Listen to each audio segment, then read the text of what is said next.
بسم اللہ والصلاة والسلام علی رسول اللہ فسبح بسم ربک العظیم۔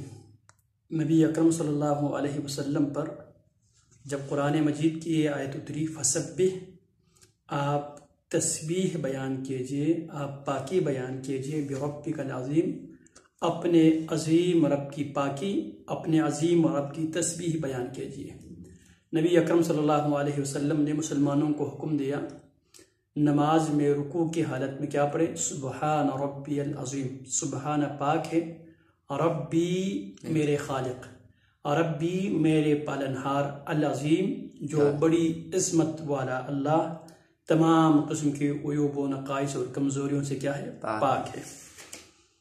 سبحان اللہ العظیم و بحمدہ۔ رسول اللہ صلی اللہ علیہ وسلم نے فرمایا جو شخص کہیں سبحان اللہ العظیم و بحمدہ، سبحان اللہ، اللہ پاک ہے، العظیم عظمت والا، و بحمدہ اور اپنی تعریف کے ساتھ وہ اللہ پاک ہے، جو یہ دعا کہے گا سبحان اللہ العظیم و بحمدہ، اس کے لیے جنت میں کھجور کا ایک درخت لگا دیا جاتا ہے۔ کیا فرمایا؟ جو شخص سبحان اللہ العظیم و بحمدہ کہے گا، اللہ رب العالمین اس کے لیے جنت میں کھجور کا ایک درخت لگا دیا جاتا ہے اللہ رب العالمین کی طرف سے۔ آپ صلی اللہ علیہ وسلم نے سیدنا ابو موسیٰ اشعری رضی اللہ تعالی عنہ، ابو موسیٰ اشعری، ابو موسیٰ ان کی کنیت ہے، ان کا نام عبداللہ ابن قیس ہے، صحابی کا نام عبداللہ ابن قیس ہے اور ان کی کنیت ابو موسیٰ ہے، اور اشعری خاندان سے وہ تعلق رکھتے تھے، تو مشہور ہے ابو موسیٰ اشعری رضی اللہ تعالی عنہ اپنی کنیت سے، جبکہ ان کا نام عبداللہ ابن قیس ہے۔ فرماتے ہیں کہ اللہ کے نبی علیہ السلام نے ابو موسیٰ اشعری یعنی عبداللہ ابن قیس رضی اللہ تعالی عنہ سے فرمایا کیا میں تجھے جنت کے خزانوں میں سے ایک خزانہ نہ بتاؤں؟ میں نے کہا یا رسول اللہ کیوں نہیں، فرمائیے۔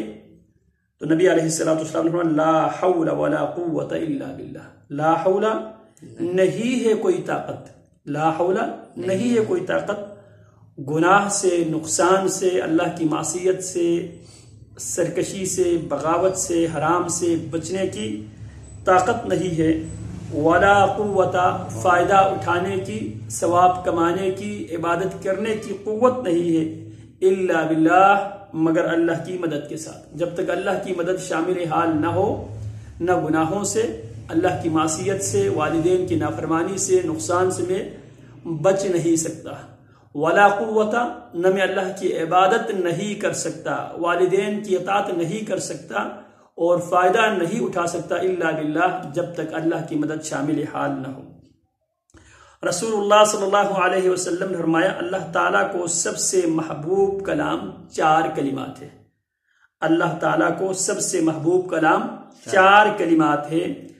پہلا کلمہ سبحان اللہ، دوسرا کلمہ الحمدللہ، تیسرا کلمہ لا الہ الا اللہ اور چوتھا کلمہ اللہ اکبر۔ سبحان اللہ اللہ پاک ہے، والحمدللہ سب تعریف اللہ ہی کے لیے ہے، ولا الہ الا اللہ اور اللہ کے علاوہ کوئی عبادت کے لائق نہیں ہے، واللہ اکبر اور اللہ سب سے بڑا ہے۔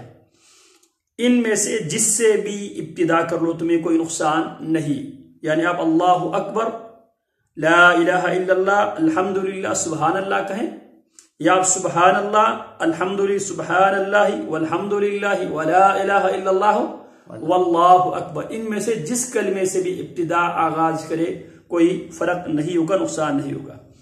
ایک دیہاتی رسول اللہ صلی اللہ علیہ وسلم کے پاس آیا اور کہنے لگا مجھے کچھ کلام سکھائیے۔ ایک دیہاتی رسول اکرم صلی اللہ علیہ وسلم کے پاس آیا اور کہنے لگا مجھے کچھ کلام سکھائیے جو میں کہا کروں۔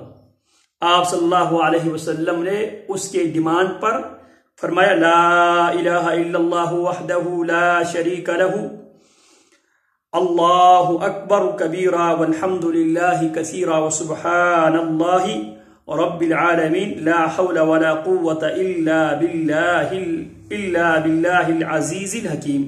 لا الہ الا اللہ، لا نہیں الہ کوئی معبود برحق الا اللہ سوائے اللہ کے، وحدہ وہ اللہ اکیلا ہے، لا شریک لہ اس اللہ کا کوئی شریک نہیں ہے، اللہ اکبر کبیرہ، اللہ اللہ اکبر سب سے بڑا ہے، کبیرہ سب سے زیادہ بڑا ہے۔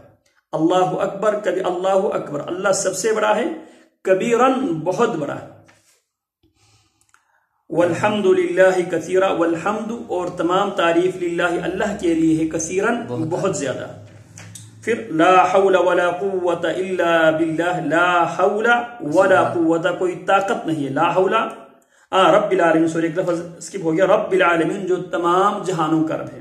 لا الہ الا اللہ وحدہ لا شریک لہ، اگر ہم رب العالمین تک ترجمہ اس طرح کریں گے، لا نہیں الہ کوئی معبود برحق الا اللہ سوائے اللہ کے، وحدہ وہ اللہ کے الہ ہے، ذات کے اعتبار سے، افعال و اختیار کے اعتبار سے، لا شریک لہ اس کا کوئی شریک نہیں ہے، اللہ اکبر کبیرہ، اللہ اللہ اکبر سب سے بڑا ہے، کبیرن سب بہت زیادہ، والحمد للہ والحمد سب تعریف للہ اللہ کے لیے، کثیرن بہت زیادہ، وسبحان اللہ اور اللہ پاک ہے، کون ہے اللہ؟ رب العالمین جو تمام جہانوں کا رب ہے۔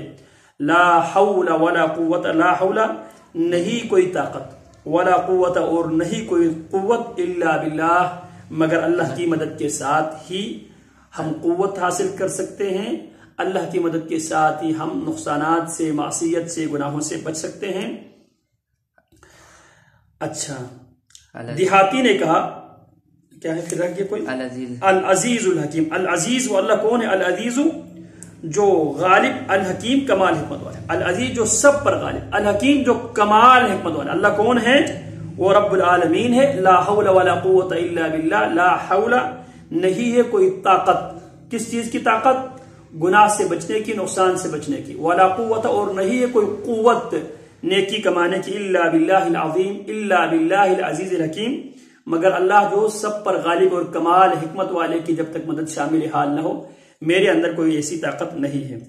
تو یہ باتیں سن کر، یہ کلمات سن کر دیہاتی نے کہا یہ تو میرے رب کے لیے ہوئے، جو کلمات آپ نے مجھے سکھلائے ہیں، لا الہ الا اللہ وحدہ لا شریک لہ، اللہ اکبر کبیرہ والحمد للہ کثیرہ وسبحان اللہ رب العالمین، لا حول ولا قوت الا باللہ العزیز الحکیم، یہ کلمات تو میرے رب کے لیے ہوئے، میرے لیے کیا ہے؟ تو رسول اللہ صلی اللہ علیہ وسلم نے فرمایا کہو اللہم اغفر لی ورحمنی واہدنی ورزقنی، کہو اللہم اغفر لی، اے اللہ مجھے بخش دے، ورحمنی مجھ پر رحم کر، واہدنی مجھے ہدایت دے، ورزقنی مجھے رزق دے۔ رسول اللہ صلی اللہ علیہ وسلم نے اس کے مطالبے پہ دوسری دعا یہ سکھلایا۔ صحیح مسلم اور ابو داؤد کی روایت میں یہ الفاظ زائد بیان کیا ہے، جب دیہاتی واپس مڑا تو رسول اللہ صلی اللہ علیہ وسلم نے فرمایا یقیناً اس آدمی نے، یہ اضافہ ہے، اس اضافے کے ساتھ جب اس نے ایک سب سے پہلے کیا کہا؟ سب سے پہلے اس نے کہا مجھے کچھ کلام سکھائیے جو میں کہا کروں، تو آپ علیہ السلام نے لا الہ الا اللہ وحدہ لا شریک لہ، اللہ اکبر کبیرہ والحمد للہ کثیرہ وسبحان اللہ رب العالمین، لا حول ولا قوت الا باللہ العزیز الحکیم۔ تو اس نے کہا یہ تو میرے رب کے لیے ہوئے، میرے لیے کیا ہے؟ آپ نے فرمایا کہو اللہم اغفر لی ورحمنی واہدنی ورزقنی۔ دیہاتی واپس مڑا تو رسول اللہ صلی اللہ علیہ وسلم، جب دیہاتی یہ بات سن کر جب واپس چلا گیا تو رسول اللہ صلی اللہ علیہ وسلم نے اپنے ساتھ بیٹھے ہوئے ساتھیوں سے آپ علیہ السلام نے فرمایا یقیناً اس آدمی نے اپنے دونوں ہاتھوں میں خیر سے بھر لیے، یقیناً اس آدمی نے اپنے دونوں ہاتھ خیر سے بھر لیے۔ جب کوئی مسلمان ہوتا ہے تو نبی صلی اللہ علیہ وسلم اسے نماز سکھاتے، پھر اسے ان کلمات کے ساتھ دعا کرنے کا حکم دیتے۔ اگر کبھی آپ کے ہاتھوں کوئی مسلمان ہو جائے تو یہ یاد رکھنا ہے، رسول اللہ جب کوئی مسلمان ہوتا تو نبی اکرم صلی اللہ علیہ وسلم اسے نماز سکھاتے، ایک پھر اسے ان کلمات کے ساتھ دعا کرنے کا حکم دیتے، اللہم اغفر لی، اللہم اے اللہ اغفر لی مجھے بخش دے، ورحمنی مجھ پر رحم کر، واہدنی مجھے ہدایت دے، وعافنی مجھے عافیت دے، ورزقنی اے اللہ مجھے رزق دے۔ رسول اللہ صلی اللہ علیہ وسلم نے فرمایا سب سے بہتر ذکر لا الہ الا اللہ اور سب سے بہتر دعا الحمدللہ۔ باقی رہنے والے نیک اعمال باقیات صالحات یہ ہیں: سبحان اللہ والحمد للہ ولا الہ الا اللہ واللہ اکبر ولا حول ولا قوت الا باللہ۔ سبحان اللہ، اللہ پاک ہے، والحمد للہ، سب تعریف اللہ کے لیے ہے، ولا الہ الا اللہ، اور اللہ کے علاوہ کوئی معبود برحق نہیں، واللہ اکبر، اللہ سب سے بڑا ہے، ولا حول، نہ کوئی طاقت ہے، ولا قوت، نہ کوئی قوت ہے، الا باللہ، مگر اللہ رب العالمین کی مدد سے ہی میں گناہوں سے، نقصانات سے بچ سکوں گا اور فائدے اور عبادت میں کر سکوں گا، الا باللہ، جب تک اللہ کی مدد ساتھ نہ ہو۔ سبحانک اللہم و بحمدک، اشہد ان لا الہ الا انت، استغفرک و اتوب الیک۔